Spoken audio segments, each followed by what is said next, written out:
It seems like we're entering the renaissance of Milsim games that finally understand how to attract a bigger audience, and Arma Reforger is really leading the charge with a well-rounded tactical FPS that's also at massive scale.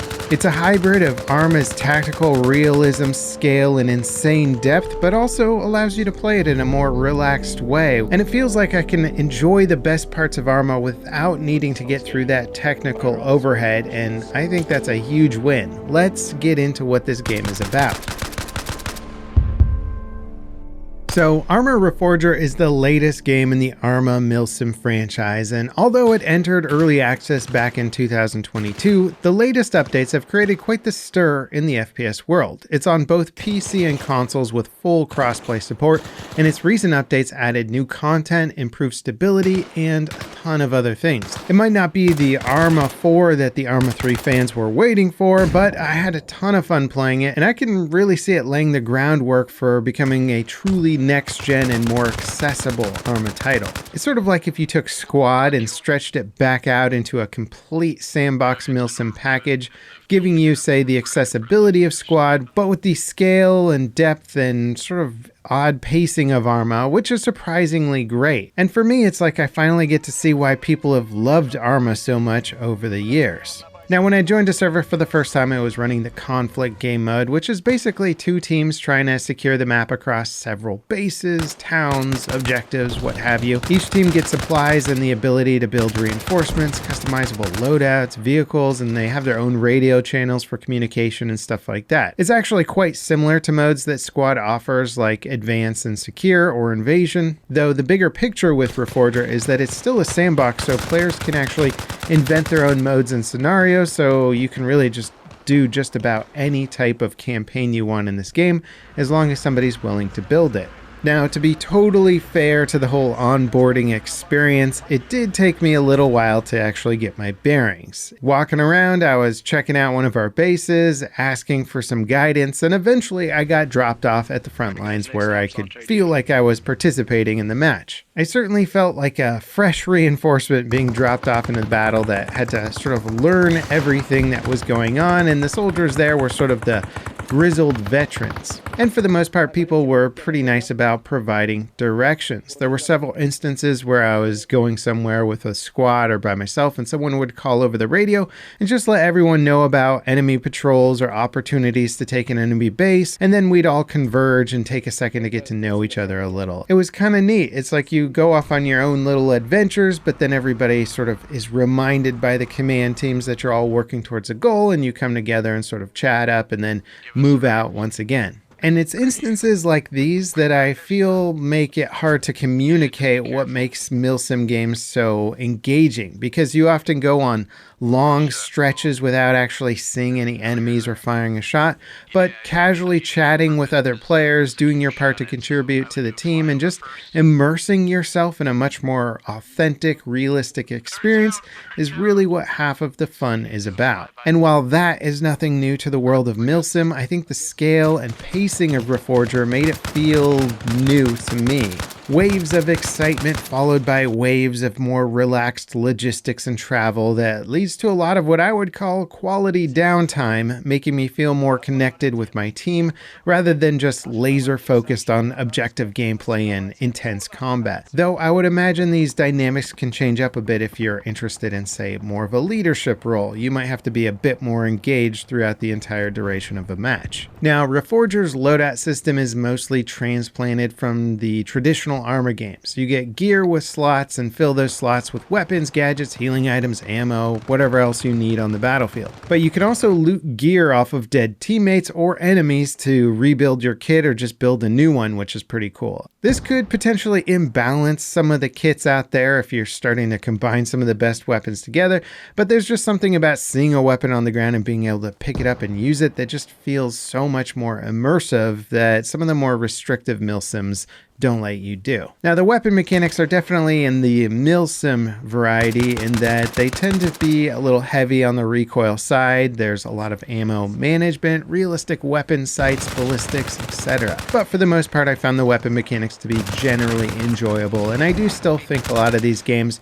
use things like recoil to try and balance out the game to be fun rather than just going for pure authenticity all the time. Now, what I really liked, which isn't necessarily new to Arma, but if you're coming from like Squad or Hell Let Loose, you're probably used to being locked into a specific class type. People are usually fighting over who gets to be the sniper class or get the cool rockets. In Reforger, it seems like you can pick whatever class you want. Now, again, this could be server dependent, but for the most part, it's just the kit that you bring in has points based on how much stuff you bring in. So if you go John Rambo and add everything to your kit, well, you're going to be costing your team a bit more resource points when you do it.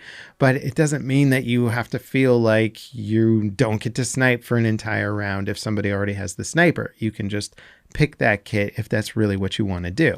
Now, in the game mode I was playing, it was multiplayer PvP fighting another team, but there's also bots that were loyal to both teams that would patrol the map and sort of help the cause or add to it in certain ways. And while a lot of the PvP would take place around some of the main objectives on the map, if you were sent on a side objective or you need to go on a flanking route, you would usually be fighting a bit more of the bots. And it did seem like kind of a nice way to sort of fill up the map with things to do rather than stand around waiting for flags to change colors and stuff like that. There's also a time of day system, which is pretty cool. As I was playing this really long match, it slowly turned to night, showing that it's actually pretty difficult to play at night without night vision. Big surprise there. That said, it was still actually really fun to play the game without night vision, and it did lead to some pretty funny combat encounters. At one point, a guy in our squad turned on his flashlight as we approached an enemy squad, and we all freaked out telling him to turn it off, but basically at that point it was too late and he gave away our position, and the enemy squad completely wiped us out. So it was kind of neat seeing like one guy screw up, give you away, and then you just get mowed down. You also learn pretty quickly that just because it's nighttime doesn't just give you a license to sneak around wherever you want. The audio, and there's plenty other cues in the game that work really well. The audio in general was quite good. Now, while some of the more flashy games of today might be running on Unreal Engine 5 using all of the latest cool lighting effects and whatnot, I was actually pretty impressed with Reforger's visuals. It's on its own Infusion engine, but when I first spawned into a pre-made single-player scenario to set up my key bindings and check settings, I was actually surprised by just how good it looks. Sadly, on the max settings, I wasn't able to get over 100 FPS. We'll just assume that those are the future visuals for when you get a Series 5000 video card, but the game still looks great when you turn the visuals down a bit to get a smoother FPS. There's also a huge amount of detail spent on the vehicles and physicality of them. It kind of reminds me a bit of Star Citizen, where you can look around and turn on all the buttons on the dashboards, including things like hazard lights. You can turn the key in the ignition. You can change turn signals.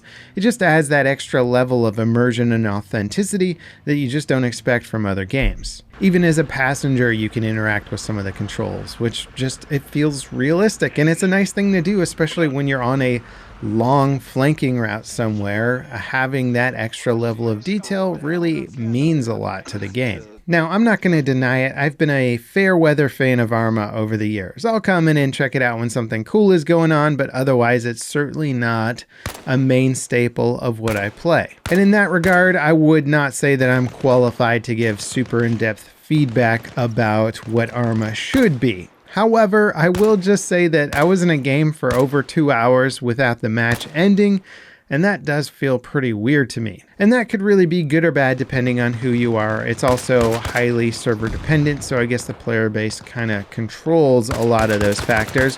And perhaps I'm sort of missing the point in that the game is really not necessarily about the win condition, but the journey you go on along the way. That said, maybe they're missing out on a fun win condition moment for the game if the rounds just last so long. Now, of course, a huge thing for this game is that it's available on console. I think it runs pretty decently on console.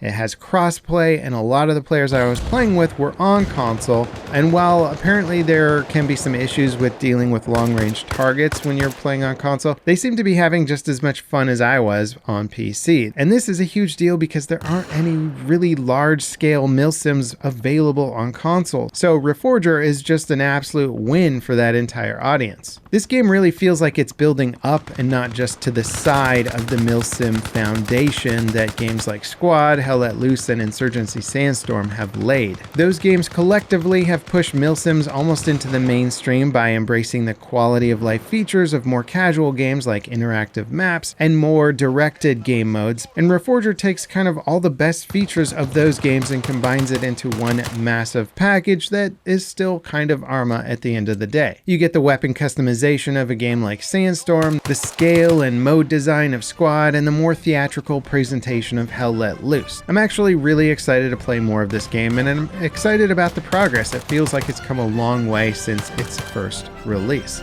I'd be curious to know if you guys have played Reforger and what you think about it. Also, if you enjoyed this video, drop me a like, hit that subscribe button for more content like it, and ding that notification bell to beat the YouTube algorithm with me. Next up, check out this video on Deadside, an extremely competent survival shooter that I'm guessing you never heard of. It's certainly worth checking out. And as always, thanks for watching. I'll see you next time. This is Level Cap, signing off.